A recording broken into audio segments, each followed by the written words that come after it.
Fakulteti i Edukimit dhe Filologjisë, Departamenti i Gjuhës dhe i Letërsisë në Universitetin Fanolit Korçës organizuan një bashkëbisedim me gazetarin dhe studiuesin Ilir Ikonomi, autor i veprave Fanoli Apostulli dhe Fanoli Rebeli.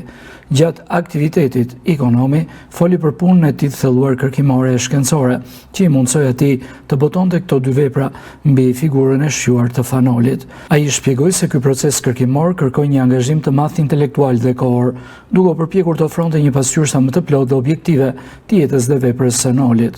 Ikonomi navizoi rëndësinë e ndikimit të Nolit në zhvillimet politike, kulturore dhe shoqërore të Shqipërisë, si dhe kontributin e tij në formimin e identitetit kombëtar shqiptar. Ne do promovojmë dy librat për Nolin, Apostulli dhe Rebeli.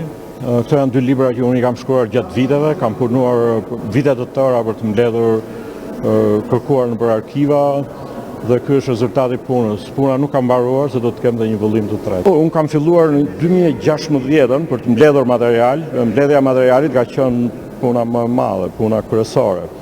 Edhe kur mblidhja material për Nolin, unë nuk kisha i bindur se mund ta bëja librin.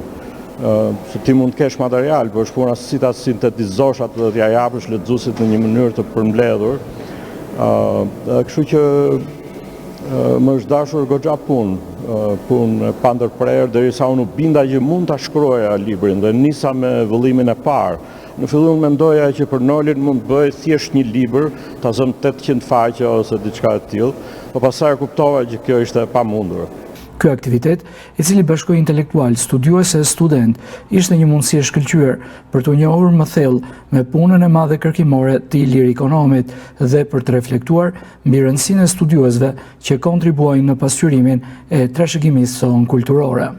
Zëkuqet më zgjon nga gjuhi, se Mileti po gatitet, se Tirani lepetitet, se Kërcet